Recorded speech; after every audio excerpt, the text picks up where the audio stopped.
Ever since we were kids, me and my brother, we always had this dream of living more ecological, living in nature, sustainable, off the grid, building our own little huts. Later on, when I got married, together with my wife, we still had the same dream, the same idea of moving back to nature, living more ecological. We went in field trips with our friends to start observing the natural ecosystem, to see what are the things that we really need and what is unnecessary for survival.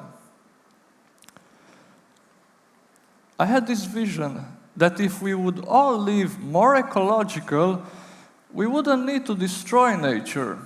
I mean, nature is God's creation, and every natural material, when it disintegrates, it just turns back in the ecosystem. It doesn't create pollution. We realized that living in cities sometimes can be a thing that destroys the natural landscape, the habitat. And consumerism, as you know, is an unsustainable culture. We needed a more permanent culture, a culture that teaches sustainability and eco-living. Later on, I went to University of Design, which helped a lot. And researching online, I found about permaculture. Permaculture is a new science that teaches natural living and sustainability. It has 3 ethics: care of the earth, care of people, and share the surplus. I started reading some books, like How to Build a Roof from Water Reed that lasts 100 years. I mean, this plant grows everywhere. How to build a heating system that consumes 10 times less wood. How to build floorings out of cordwood, out of logs, for good insulation. How to create permanent gardens in the mountain that don't require the use of chemicals and are very productive. How to build houses from this planet's most abundant material, the earth itself. In 2011, together with my brother, we received this land from our grandparents and decided to make a permaculture school, a center of education where people from all around the world could learn both theoretical and practical about sustainability and ecology, applied ecology. This land had a lot of resources for the people that could see them.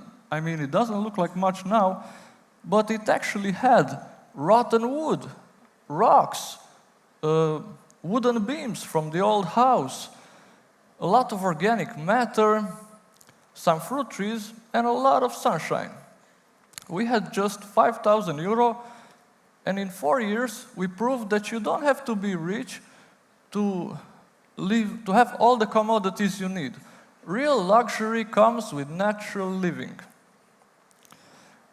In these books I've read, it said that it's always good to experiment first with something small and then to try to build a project more complex. So we started experimenting some permaculture techniques and designed this rocket stove. You can see in the picture, it has a metal grate which enables the air to go underneath the wood. And because it is made out of fire brick, which is insulation, it has a super hot temperature inside. This way it doesn't create smoke. It burns the flames with extra air and insulation. You can see here, it is made out of 3 fire brick chimney elements. The first one has a cutout section because that's where you insert the wood. And it's a simple design, anybody can build, and it cooks very fast also. In the right, you can see this black pot has a cutout bottom because this is where you insert the white pot, So all the heat gets transferred to the edges of the white pot. With this stove, we managed to boil 25 liters of water in 50 minutes, which on a kitchen gas stove, maybe 10 liters you can boil in 50 minutes. It's much more faster and very, very little wood consumed. Together with some friends, we went to another farm, started experimenting to build a rocket mass heater.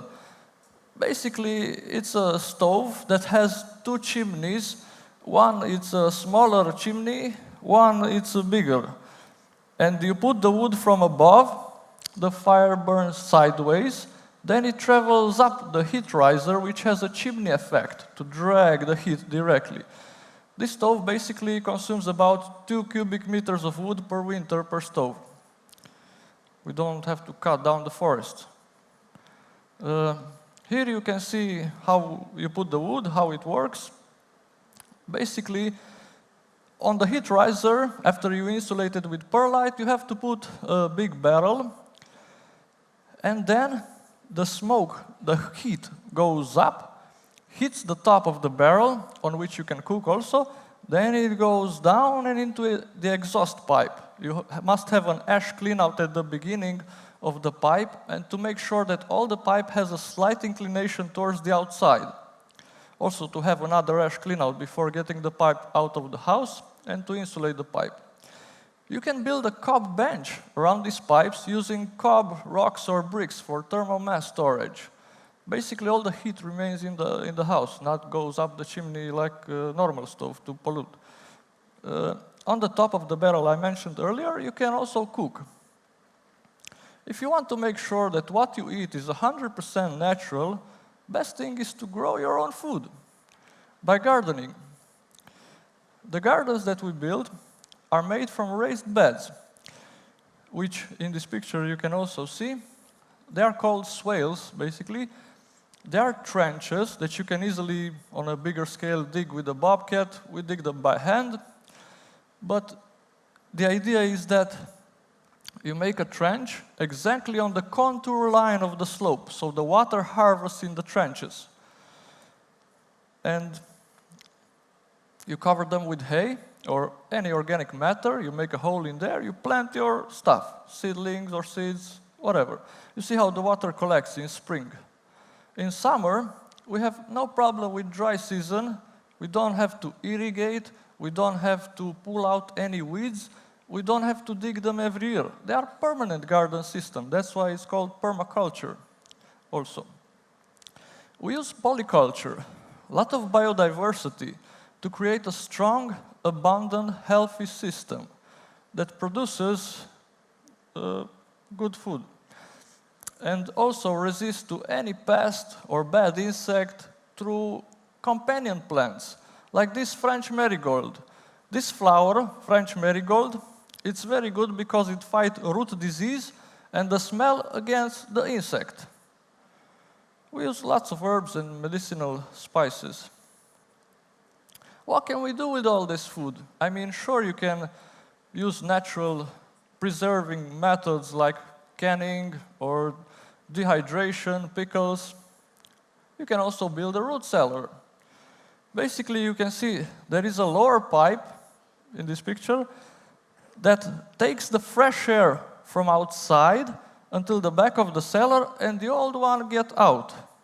And it makes a natural ventilation system. We used earth bags, super adobe technique, bags of raffia filled with earth, wet, tamped, hammered, and barbed wire. And the wood from the old house, which I mentioned, and some matrices, we kept the rock walls from our grandparents' root cellar, covered everything up with plank boards and some earth with lime, and then hydro-insulation layers, a mesh, earth and vegetation. Above the door, we build an eyebrow, an arched eyebrow to protect the door. In the lower section, you can see the ventilation pipe, air going in and replacing the old. We also made some stairs made from rocks that will last as long as the cellar. Basically, we have a constant temperature because of the thermal mass, earth and rocks, from 12 to 16 degrees, summer or winter. It's basically our fridge without electricity. I started to experiment other techniques. A friend wanted a mushroom terrace in his garden, and we went to try with water reed, this plant that grows everywhere. It's the most primitive type of roof system. Very good insulation, lasts 100 years, 30 centimeter thickness. And I started designing the terrace and building, touching half and teaching them, and they did the rest, the other parts. The idea is also to teach people about this stuff, not to do the whole stuff yourself, to expand this knowledge.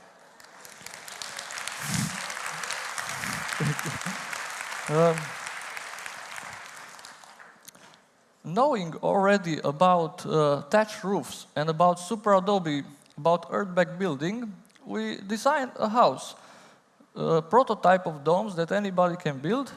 And you can see in this picture, basically on the roof, the rainwater gets collected through the trenches underneath the house. There are drainage channels that connect with the swale gardens.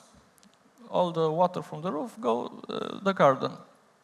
And this design is made like a bullet shape that basically it has the height equal to the diameter, enabling us to have attics on the upper level. The walls are made from earth and rocks, so it's thermal mass. This way it has a very good constant temperature.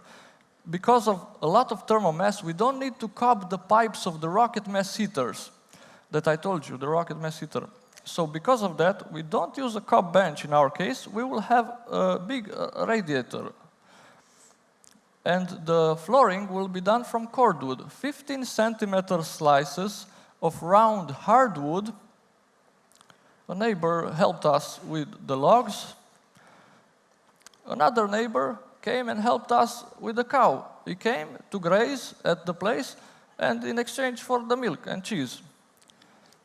Volunteers from Help Exchange and from WOOF websites came to help us, both to learn about permaculture, practical and theoretical, and to help us making this school possible. This is Florence from Tasmania. She stayed at our farm for 3 months.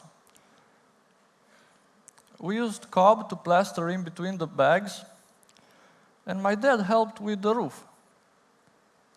It's a passive solar house which uses thermal mass, like the earth and the rocks, to keep a constant temperature all year round. This way it's warm in winter and cool in summer. And the thatch roof, it's like a hat that insulates the house against the most extreme climates.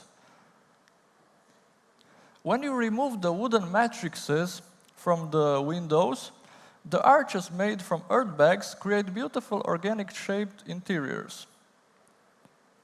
Later on, we applied the chicken wire, the electrics, the windows.